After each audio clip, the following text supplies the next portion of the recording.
నమస్కారం అండి. ఈరోజు మనం ఒక అద్భుతమైన మొక్క గురించి చెప్పుకుందాం. అదేంటో చూద్దాం. అది మీకు నాకు కూడా ఎంతో ఉపయోగకరమైనది. దాని ఉపయోగాలు, దాన్ని ఎలా నాటుకోవాలో ఈరోజు నేను ఈ వీడియోలో చూపిస్తాను. చూడండి ఫ్రెండ్స్, ఇది రణపాల చెట్టు మనకు ఎన్నో ఉపయోగాలను ఇస్తుంది ఫ్రెండ్స్.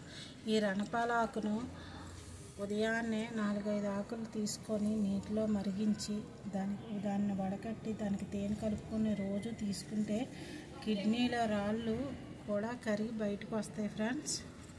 తర్వాత ఇది రణపాల గాయాలకు, పుళ్ళకు, చెగ్గొడ్లకు బాగా ఉపయోగపడుతుంది. చెగ్గొడ్లు ఉంటాయి కదా, చెగ్గొడ్లకి ఒక ఆకు తీసుకొని బాగా ఆముదం రాసి ఒక సైడ్ బాగా ఆముదం రాసి పొయ్యి వేడి చేసి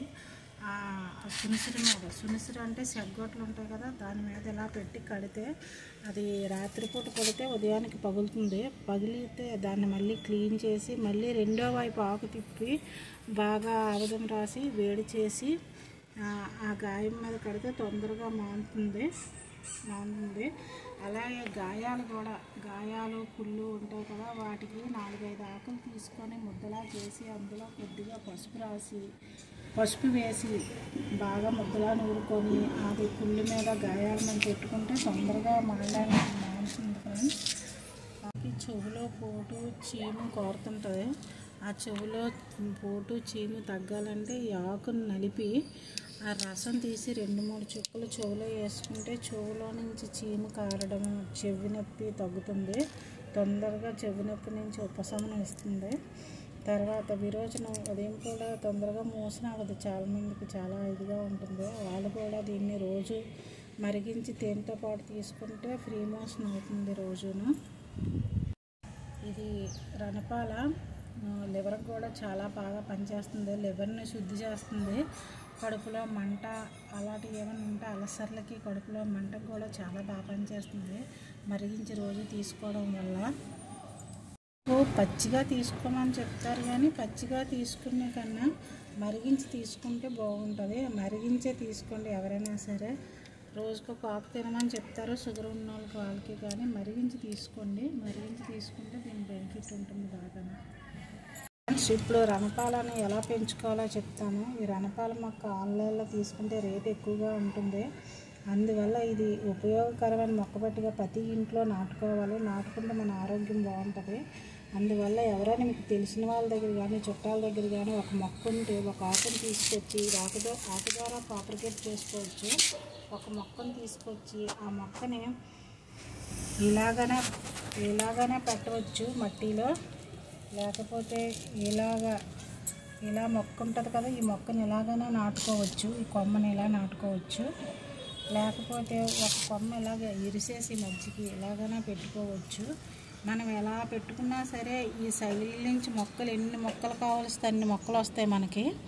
చూడండి, చెట్టుకు ఉండిపోయిన మొక్కకు కూడా ఇది మొక్క వచ్చింది. చూడండి ఫ్రెండ్స్, చెట్టుకు ఉండిపోయినా సరే ఇది మొక్క వస్తుంది. కానీ ఎక్కడ పడితే అక్కడ వస్తుంది. ఏ మట్టిలోనా సరే వస్తుంది. రాళ్ళలో కూడా వస్తుంది. ఇది ఆకు పెడితే వస్తుంది. అందువల్ల ఎవరి దగ్గరైనా ఒక ఆకు ఉంటే తీసి తెచ్చుకొని ఇలా పెట్టుకోండి. తొందరగా ప్రాపర్గేట్ అవుతుంది. ఇది మా అమ్మ వాళ్ళ ఇంటి దగ్గర చిన్న మొక్క తీసుకొచ్చాను నేను. మా అమ్మగారికి ఎవరో ఇస్తే చూడండి ఎన్ని పిలకలు వచ్చాయో.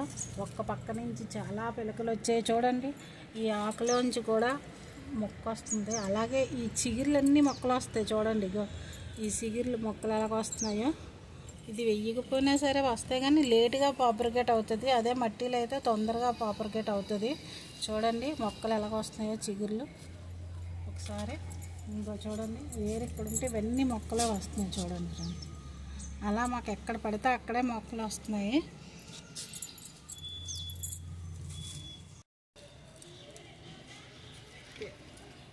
రణపాల చూడండి, ఇక్కడ నుంచి ఎక్కడ పడితే అక్కడ మొక్కలు వస్తాయి. అలాగే మాది ప్రతి కుండీలో మొక్కలు చూడండి ఎలాగొచ్చాయో. ఈ కుండీలో కూడా మొక్క వచ్చింది చూడండి. ఇక్కడ ఒక మొక్క వచ్చింది చూడండి. చిన్న ఆకు పడి చూడండి మొక్కలు ఎలాగ వస్తున్నాయో పక్క నుంచి. ఇంత అద్భుతమైన మొక్కను, ఇన్ని ఔషధ గుణాలు ఉన్న మొక్కను మన ఇంట్లో ఎలాగైనా పెంచుకోవాలి. అందుకే ఒక ఆకు తీసుకురండి, పెట్టండి మట్టిలో. చూడండి ఇటుక మీద పడి ఒక్కటే అక్కడ ఎలా మొలిసాయో చూడండి ఫ్రెండ్స్. తొందరగా పాపరిగేట్ అవుతాయి మొక్కలు.